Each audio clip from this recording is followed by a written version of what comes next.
المرسلين وعلى آله وأصحابه وأهل بيته وأزواجه وذريته أجمعين أما بعد فأعوذ بالله من الشيطان الرجيم بسم الله الرحمن الرحيم لا تعبدون إلا الله وبالوالدين إحسانا وذي القربى واليتامى والمساكين وقولوا للناس حسنا وأقيموا الصلاة صدق اللہ مولانا العظیم وصدق رسولہ النبی الکریم العامی۔ تمامی احباب بڑی محبت کے ساتھ مصطفیٰ کریم صلی اللہ علیہ وآلہ وسلم کی ذات اقدس پر اپنی اپنی محبت کا مظاہرہ کرتے ہوئے درود پاک پڑھیں۔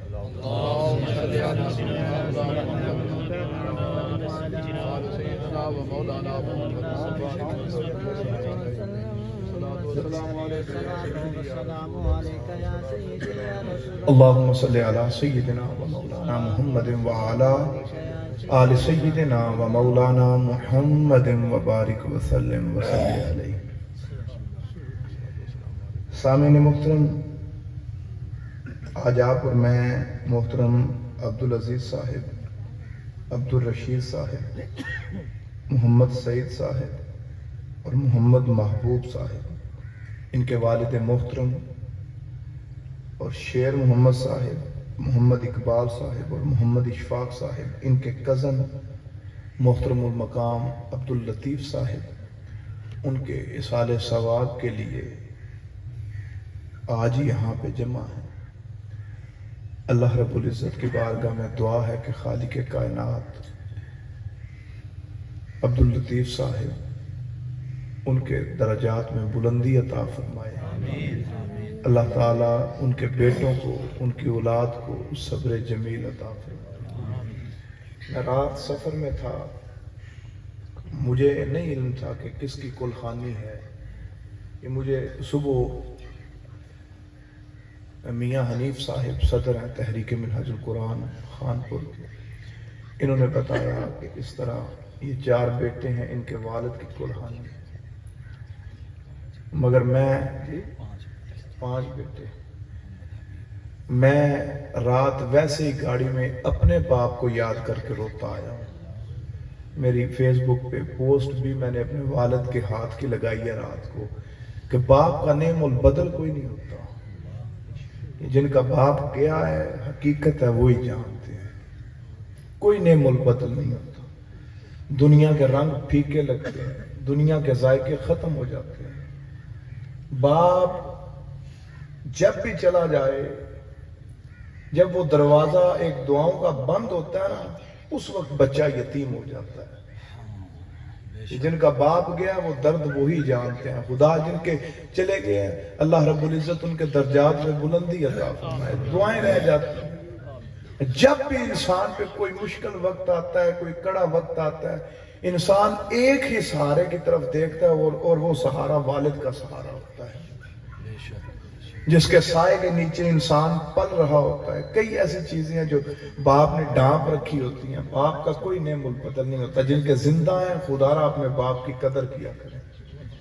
جب یہ چلا جاتا ہے پھر ہم قدر کرنا چاہتے ہیں مگر باپ کی قدر نہیں کر سکتے، پھر سوائے اس کو یاد کرنے اور رونے کے علاوہ کوئی چیز نہیں بچتی۔ اللہ رب العزت ان بھائیوں کو صبر عطا کرے۔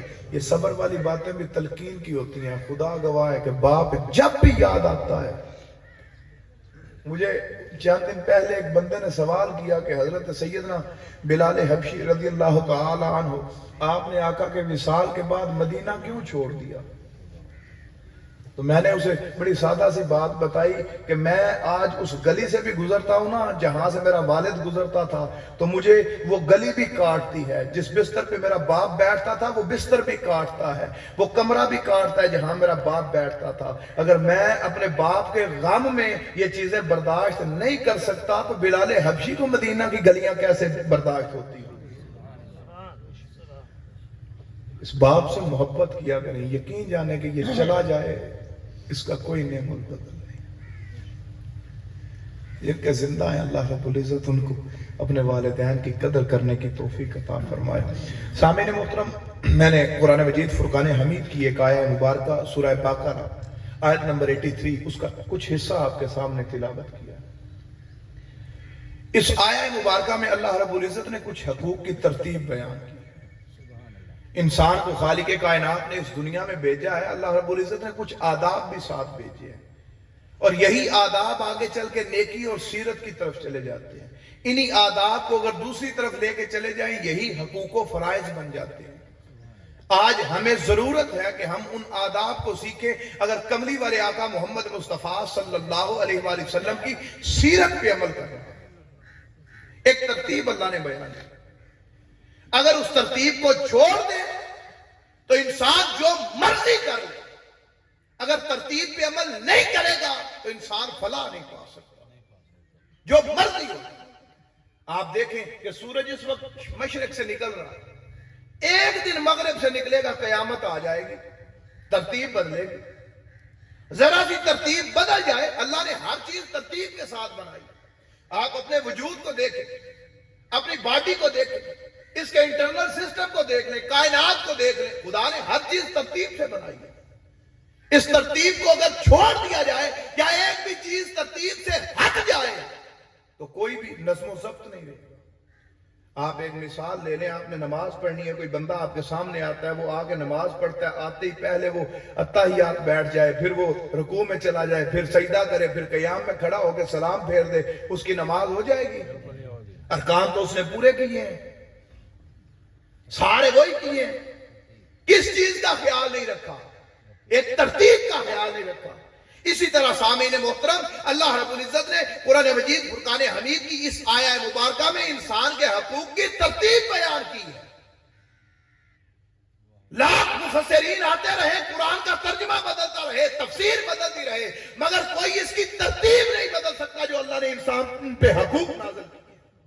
ان کی ترتیب خالق کائنات نے کیا بیان کی ہے۔ خالق کائنات نے ارشاد فرمایا، اس ترتیب کو اللہ رب العزت نے ارشاد فرمایا، بنی اسرائیل سے خالق کائنات نے وعدہ لیا۔ وعدہ لینے کے بعد اللہ رب العزت نے ارشاد فرمایا، پہلا حق انسان پہ یہ ہے، لا تعبدون الا اللہ، وہ اللہ کے سوا کسی کی عبادت نہیں کرے گا۔ دوسرا حق انسان پہ یہ ہے، یہ ترتیب گنتے جائیے گا، بعد میں پھر آپ کو اس کی تفسیر بتا دیتا ہوں۔ پہلا حق انسان پہ یہ ہے کہ وہ اللہ کے سوا کسی کی عبادت نہیں کرے گا، اور اس عبادت میں، اللہ تعالیٰ کی عبادت میں، اس عبادت میں نماز شامل نہیں ہے، روزے شامل نہیں ہے، زکوٰۃ شامل نہیں ہے۔ یہ عبادت کیا ہے یہ میں بعد میں بتا دیتا ہوں۔ پہلا حق انسان پہ یہ ہے کہ وہ اللہ کی عبادت کرے گا، اللہ کے سوا کسی کو معبود نہیں مانے گا۔ دوسرا حق اللہ نے فرمایا، وَبِالْوَالِدَيْنِ إِحْسَانًا، والدین کے ساتھ حسن سلوک سے پیش آئے گا۔ پہلا حق اللہ کی عبادت کا، دوسرا حق والدین کے ساتھ احسان کا، تیسرا حق اللہ نے فرمایا وَذِي الْقُرْبَىٰ، اب رشتہ داروں کے حق ادا کر، چوتھا حق یتیموں کا، پانچواں حق فرمایا مساکین، چھٹا حق اللہ نے فرمایا جب یہ حق پورے ہو جائیں اب باہر معاشرے میں نکل، اب تجھے انسان ملے، اب کوئی بھی ملے، وہ کسی مسلک سے، کسی مذہب سے، کسی قوم سے، کسی طرح کا بھی ہو، وہ کسی کا ماننے والا ہو، خدا کو مانے نہ مانے، اللہ فرماتا ہے وَقُولُوا لِلنَّاسِ حُسْنًا، اس سے اچھی بات کر۔ جب سارے پورے ہو جائیں آگے فرمایا وَأَقِیمُوا الصَّلَاةَ، اب نماز پڑھ، اللہ تیری نماز قبول کرے۔ ترتیب بیان، پہلا حق اللہ نے فرمایا لا تعبدون الا اللہ، دوسرا حق خالق نے فرمایا وبالوالدین احسان۔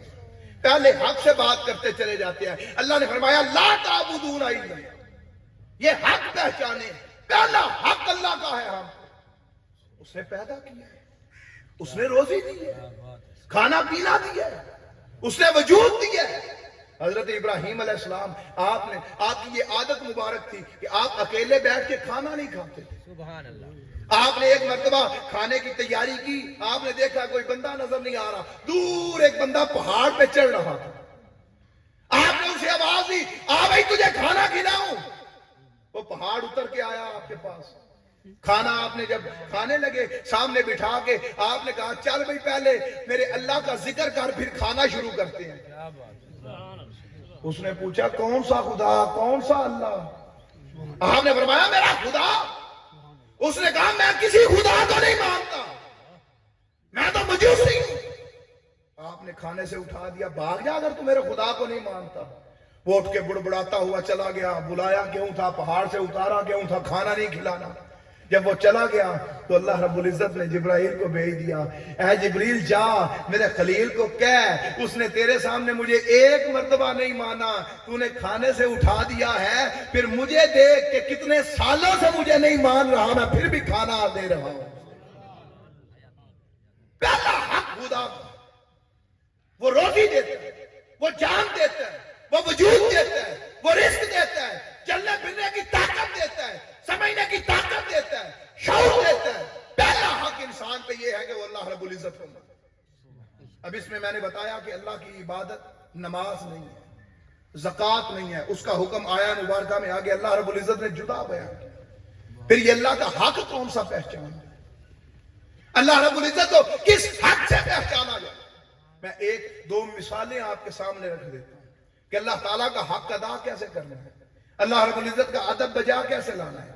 سامعین محترم، آپ سارے زیرک بندے بیٹھے ہیں، آپ کا یہ یقین ہے کہ اللہ سنتا ہے؟ بے شک کوئی ایسا بندہ جسے یہ لگتا ہو کہ اللہ میری باتیں نہیں سنتا؟ بے شک سب کا یقین ہے، سب کا یقین ہے۔ آپ میں سے کسی بندے کی یہ جرت ہوگی کہ وہ اپنی ماں کے سامنے کسی کو گندی گالی دے؟ بولے تو صحیح۔ کسی کی جرت ہوگی اپنے استاد کے سامنے کسی کو گالی دے، اپنے پیر کے سامنے کسی کو گالی دے؟ یعنی اپنے پیر کا حیا ہے، ماں کا حیا ہے۔ جب یہ رشتے نہیں ہوتے تم لوگوں کو گالیاں دیتے ہو، اس وقت یقین نہیں ہوتا کہ اللہ ہمیں سن رہا ہے، اس وقت اللہ کا حق بھول جاتے ہو، وہ مجھے سن رہا ہے۔ جب غیبت کرتے ہو، جھوٹ بولتے ہو، چغلی کرتے ہو، اس وقت خدا سن نہیں رہا ہوتا، اس کا حق کدھر جاتا ہے؟ اس وقت پہلا حق کہ اللہ کی عبادت کرو، اسے اس کی صفات کے ساتھ مانو۔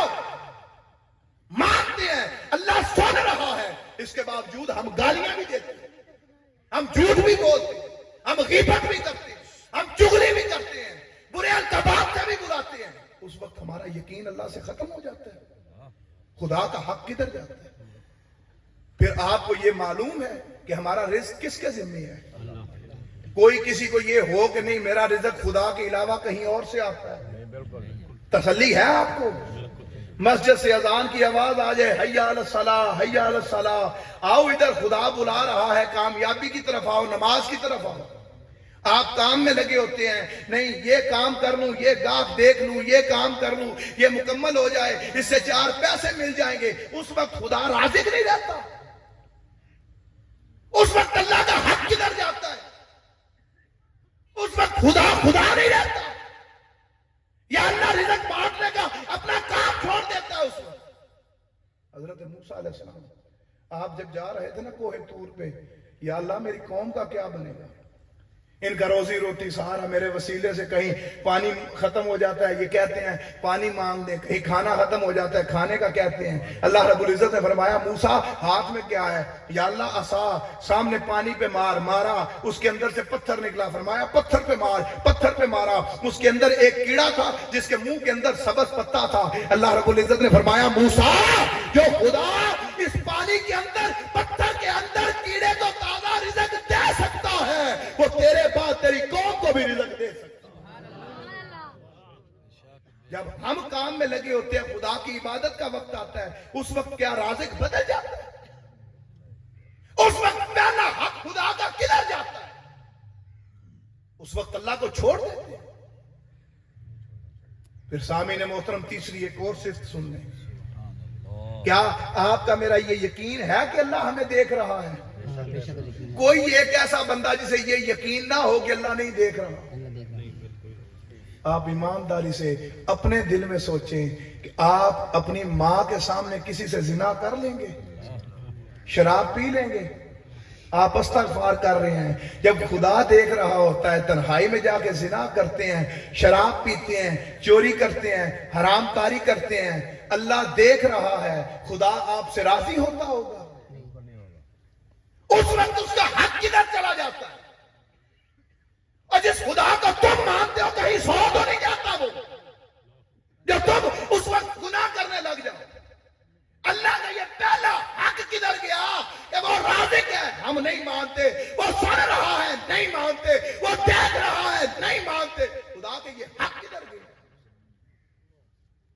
صبح و شام ہم گناہوں میں اپنی زندگی بسر کر رہے ہیں، صبح شام ہم اسی بات میں اپنی زندگی بسر کر رہے ہیں، بس خدا دیکھ رہا ہے، پرواہ نہیں۔ کہیں کاغذ پہ لکھا ہو، کیمرے کی آنکھ دیکھ رہی ہے، ہم ارد گرد دیکھتے ہیں کیمرہ کدھر ہے، نظر نہ بھی آئے، صرف کاغذ پہ لکھے کا اتنا حیا ہوتا ہے، ہم وہاں پہ کوئی ایسا کام نہیں کرتے جو کیمرے میں کیپچر ہو جائے، کیا جائے کہ خدا دیکھ رہا ہے، خدا کا حیا باقی نہیں۔ وہ پہلا حق اللہ کا کدھر گیا؟ حضرت عثمان غنی رضی اللہ تعالی عنہ آپ کے پاس ایک بندہ آیا، آ کے عرض کرنے لگا، سبحان اللہ، حضور گناہ نہیں چھوڑتے۔ آپ نے فرمایا خدا کی حد سے باہر نکل جا، جہاں خدا دیکھ نہ رہا ہو اور سن نہ رہا ہو۔ عرض کرنے لگا، حضور ایسی کوئی جگہ ہی نہیں جہاں خدا دیکھ نہ رہا ہو اور سن نہ رہا ہو۔ آپ نے فرمایا اگر کوئی ایسی جگہ نہیں تو پھر گناہ چھوڑ دے، کیونکہ وہ تو دیکھتا رہے گا۔ کہاں گئے خدا کے حق؟ آج آپ کو مجھے یہ یقین ہے نا، مالک یوم الدین اللہ کے سامنے حاضر ہونا ہے۔ کتنے لوگ اپنی قبر کی تیاری کرتے ہیں؟ عبداللطیف صاحب مر گئے، ہمیں یہی ہے بس ہم نے قبر میں رکھ کے مٹی ڈال دی، اب اسرائیل زمین پہ نہیں آئے گا، ہم نے نہیں مرنا۔ ہمیں یہ یقین ہو گیا کہ نہیں ہم نے نہیں مرنا، اسرائیل نہیں آئے گا۔ جس نے مرنا تھا چلا گیا، موت کا سلسلہ ختم ہو گیا، شاید ہم نے یہاں پہ رہنا۔ اگر یقین ہوتا تو ہم مالک یوم الدین حق پہچانتے خدا کا، اس کی بارگاہ میں سجدہ ریز ہوتے، اس کے سامنے روتے، گڑ گڑاتے، معافی مانگتے، کیونکہ آخرت اسی کے پاس جا کے ہم نے اکٹھے ہونا۔ خدا کا حق کدھر گیا؟ یہ اللہ کو الہ مانا، اس کو ایک مانا، ہم نے رازق میں شریک بنا لیا، ہم نے سننے میں شریک بنا لیا، ہم نے دیکھنے میں شریک بنا لیا، ہم نے دیگر معاملات میں شریک بنا لیے، ہم نے خدا کے ساتھ شراکت داری کی دکانیں کھول رکھی ہیں، ہم نے اسے مانا ہی نہیں، اس کے حقوق کے ساتھ حق ادا ہی نہیں کیے، ہم نے خدا کے نیچے خدا بنا رکھے ہیں۔ اللہ رب العزت سورہ رات میں ارشاد فرماتا ہے، ارائیت من اتخذ الہہ ہواہ، اے محبوب آپ نے نہیں دیکھا انہوں نے اپنے نفس کو اپنا خدا بنا رکھا ہے۔ ان لوگوں نے خدا کے نیچے خدا بنا رکھے ہیں، یہ اپنے نفس کی پیروی کرتے ہیں، خدا کی پیروی نہیں کرتے۔ پہلا حق یہ ہے کہ اللہ کو اس کی حقوق کے ساتھ۔ آج ہمارے اندر یہ خاصیت نہیں کہ ہم اس کو پہچانیں۔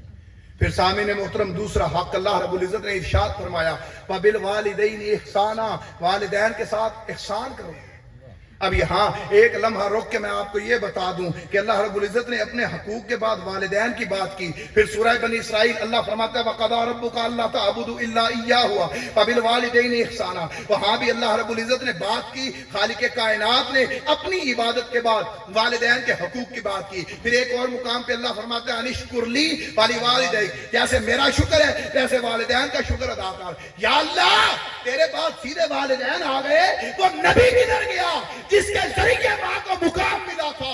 اس نبی کا حق کدھر گیا جس کے صدقے باپ کو مقام ملا تھا؟ وہ نبی کدھر گیا جس کے صدقے تو نے انہیں عظمتیں اور رفعتیں عطا کی تھی؟ سامعین یہ سن لے، جب حقوق کی تقسیم کی بات آئی اللہ نے اپنے محبوب کو امت کے ساتھ نہیں رکھا، حقوق میں اللہ نے محبوب کو اپنے ساتھ رکھا۔ اللہ نے اپنے ساتھ۔ آپ کا یہ عقیدہ ہے کہ کملی والے آقا حاضر و ناظر ہیں؟ وہ دیکھ رہے ہیں، تو پھر بھی امتی ہو کہ کوئی برائی کرے، گناہ کرے، زنا کرے، چوری کرے، وہ دیکھ رہے ہیں۔ کدھر گیا ابھی یقین؟ اختیار تو اللہ نے عطا کر رکھے ہیں، کہاں گیا وہ عقیدہ؟ کہاں گئے آقا علیہ السلام کے وہ حقوق؟ جب آپ کے نامہ اعمال کملی والے آقا کی بارگاہ میں پیش کیے جاتے ہیں، آقا جب دیکھتے ہوں گے وہ فخر کرتے ہوں گے۔ اللہ رب العزت نے آقا علیہ السلام کو جو شان، جو عظمت، جو رفعت عطا کی ہے، اپنے ساتھ مقام عطا کیا۔ اللہ رب العزت نے جو رفعت عطا کی ہے، آج ہم نے کیا کملی والے آقا کے ان حقوق کو پہچانا؟ آج کدھر گئے وہ حقوق؟ امتی ہونے کا کسی بندے نے حق ادا کیا؟ آج آپ زیرک بندے ہیں، عموماً ایسا ہی ہوگا، اکثریت ایسے ہوں گے کہ صبح سے لے کے ابھی تک کسی نے درود پڑھا ہو اس نیت سے کہ اس نبی نے قبر میں جا کے میری بخشش کروانی ہے۔ اللہ نے تو حق ہی ایسے ادا کر دیے، قبر کا مرحلہ آ جائے، پہلے سوال کا جواب آئے نہ آئے، دوسرے سوال کا جواب آئے نہ آئے، کوئی تیسرا سوال، ما کنت تقول فی حق حاضر رجل، اس ہستی کو پہچان جا جنت کا دروازہ کھل جائے گا، اس ہستی کی پہچان نہ ہوئی جہنم کا دروازہ کھل جائے گا۔ کیا ہم اس قابل ہیں کہ جا کے مصطفیٰ کریم کو پہچان سکیں گے؟ میدان محشر میں چلے جائیں، کملی والے آقا محمد مصطفیٰ صلی اللہ علیہ وآلہ وسلم، آپ کی عظمت شان رفت دیکھنی ہو، آج ہمیں پرواہ نہیں اس ہستی کے ساتھ، حق پہچاننے کی ضرورت ہی نہیں ہے۔ میدان محشر لگا ہوگا، کیا اللہ نہیں جانتا کہ کون جنتی ہے اور کون جہنمی ہے؟ اللہ کون کے ذریعے فیصلے نہیں کر سکتا؟ اللہ رب العزت نے کئی مقامات پہ فرمایا، سورہ آل عمران 1، سورہ واقعہ 2، سورہ غاشیہ 3، سورہ قاریہ 4، سورہ ملک 5۔ اس کے علاوہ کئی مقامات ہیں جہاں اللہ فرما رہا ہے کہ یا چہرے سیاہ ہوں گے اور چہرے سفید ہوں گے، یا اللہ فرما رہا ہے کہ نامہ اعمال سیدھے ہاتھ میں اور الٹے ہاتھ میں ہوں گے۔ جب نشانیاں دو بیان کر دیں کہ جن کے چہرے سیاہ ہیں وہ جہنم میں جائیں گے، جن کے چہرے سفید ہیں وہ جنت میں جائیں گے، یا جن کے نامہ اعمال سیدھے ہاتھ میں ہیں وہ جنت میں جائیں گے، جن کے نامہ اعمال الٹے ہاتھ میں ہیں وہ جہنم میں جائیں گے، تو یا اللہ ایک ہی مرتبہ فرشتوں کو حکم دے دیتا کہ جن کے چہرے سفید ہیں جنت میں ڈال دو، جن کے سیاہ ہیں جہنم میں ڈال دو۔ یا اللہ رب العزت ایک ہی کون کہتا، آدھے ایک سائیڈ پہ ہو جاتے، آدھے ایک سائیڈ پہ ہو جاتے، انہیں جہنم میں ڈال دو، انہیں جنت میں ڈال دو۔ یا اللہ یہ میدان محشر لگانے کی کیا ضرورت تھی؟ یہ 50,000 سال کا دن رکھنے کی ضرورت کیا تھی؟ یا اللہ نامہ اعمال تولنے کی ضرورت کیا تھی؟ وہاں پہ حوض کوثر لگانے کی ضرورت کیا تھی؟ وہاں پہ پل صراط سے گزارنے کی ضرورت کیا تھی؟ تو کون کا مالک ہے؟ تو کون کہے ہر چیز ہو جائے؟ ایک کون کہہ دیتا قبروں سے سیدھے جنت و جہنم میں چلے جاتے؟ اتنا بڑا پنڈال سجا کے خالق کیا کرنا چاہتا ہے؟ میرے استاد کہتے ہیں وہاں بھی خدا صرف مصطفیٰ کے حق لوگوں کو بتانا چاہتا ہے، صرف مصطفیٰ کے حق ادا کر بتانا چاہتا ہے۔ اللہ آپ کو جزا عطا کرے۔ صرف وہاں پہ کوئی جائے گا حوض کوثر پہ، جام لینے مصطفیٰ کھڑے ہوں گے، نامہ اعمال میں کمی ہو گئی، کدھر جانا ہے؟ جاؤ میرے مصطفیٰ کو ڈھونڈ کے لاؤ، پل صراط سے گزرنا ہے آقا کو تلاش کر کے لاؤ، وہاں بھی ڈھونڈتے پھریں گے۔ چلے ایک سادہ سی مثال سے آپ کو سمجھا دیتا ہوں، قبلہ علامہ صاحب شاید یہی بات بیان کر رہے تھے کہ سارے لوگ حضرت آدم علیہ السلام کے پاس جائیں گے، حضرت آدم علیہ السلام سے کہیں گے آپ باپ ہیں، بڑے ہیں، آپ سے تخلیق ہوئی، آپ سے نسل انسانی چلی، چل کے ہماری شفاعت کریں۔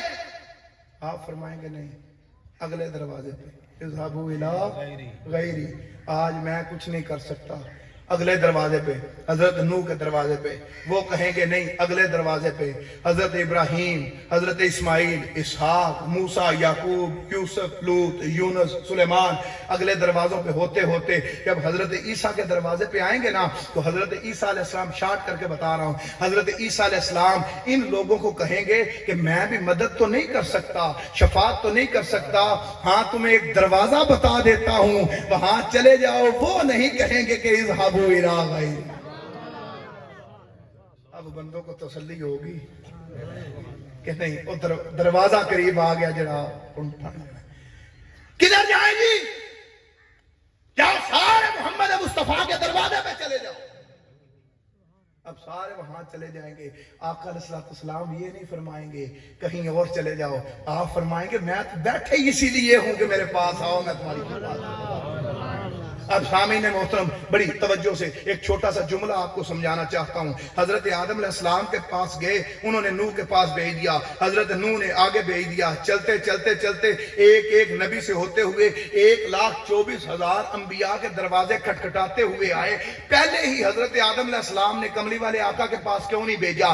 نوح علیہ السلام نے اگلے نبی کے پاس بھیجنے کی بجائے آقا کے پاس کیوں نہیں بھیجا؟ شفاعت کرنی جو کملی والے آقا نے تھی. یعقوب علیہ السلام بھیج دیتے, یوسف علیہ السلام بھیج دیتے, سلیمان علیہ السلام بھیج دیتے, داؤد علیہ السلام بھیج دیتے, ابراہیم علیہ السلام بھیج دیتے. کوئی نبی باقی انبیاء کے پاس نہ بھیجتا, کوئی بھی کراس کر کے کملی والے آقا کے پاس بھیج دیتا.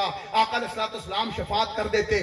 1,24,000 دروازے کیوں دکھائے؟ سامعین بات حکمتیں ہوں گی, اس لیے دکھائے کہ جب کملی والے آقا شفاعت فرمائیں گے, اگر آدم علیہ السلام سیدھا کملی والے آقا کا دروازہ دکھا دیتے اور یہ لوگ جنت میں چلے جاتے, کل جنت میں جا کے کوئی منچلا یہ نہ کہہ دے کہ یار سلیمان علیہ السلام بڑے بادشاہ تھے, وہ بھی شفاعت کر سکتے تھے. کوئی یہ نہ کہہ دے یوسف علیہ السلام حسین تھے, وہ بھی شفاعت کر سکتے تھے. کوئی یہ نہ کہہ دے ابراہیم علیہ السلام خلیل تھے, وہ بھی شفاعت کر سکتے تھے. کوئی یہ نہ کہہ دے موسیٰ علیہ السلام بڑے آپ اللہ رب العزت کے طاقتور اور جلیل القدر نبی تھے, وہ بھی شفاعت کر سکتے تھے. کوئی یہ نہ کہہ دے, اس لیے اللہ نے سارے نبیوں کے دروازے بھرائے کہ دیکھ لو آج کوئی کام نہیں آنے والا سوائے میرے محمد صلی اللہ علیہ وسلم.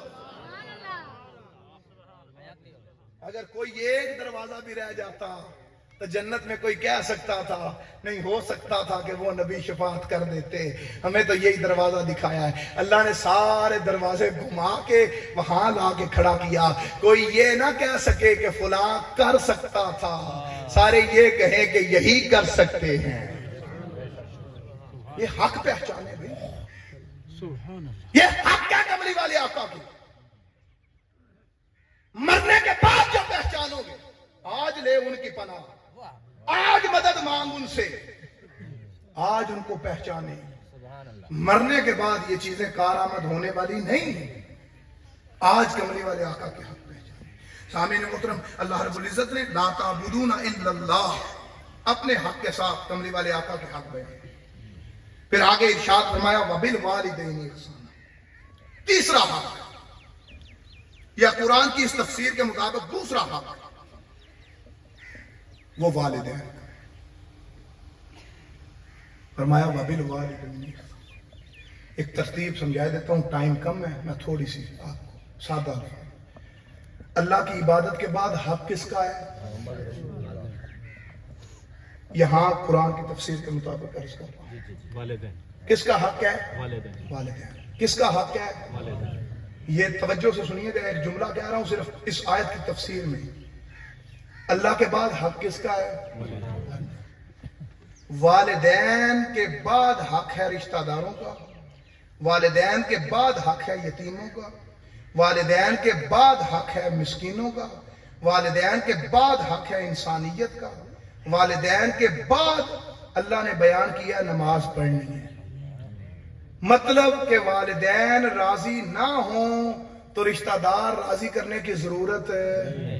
والدین راضی نہ ہوں تو یتیموں کو کھانا کھلاتے رہیں, کوئی فائدہ.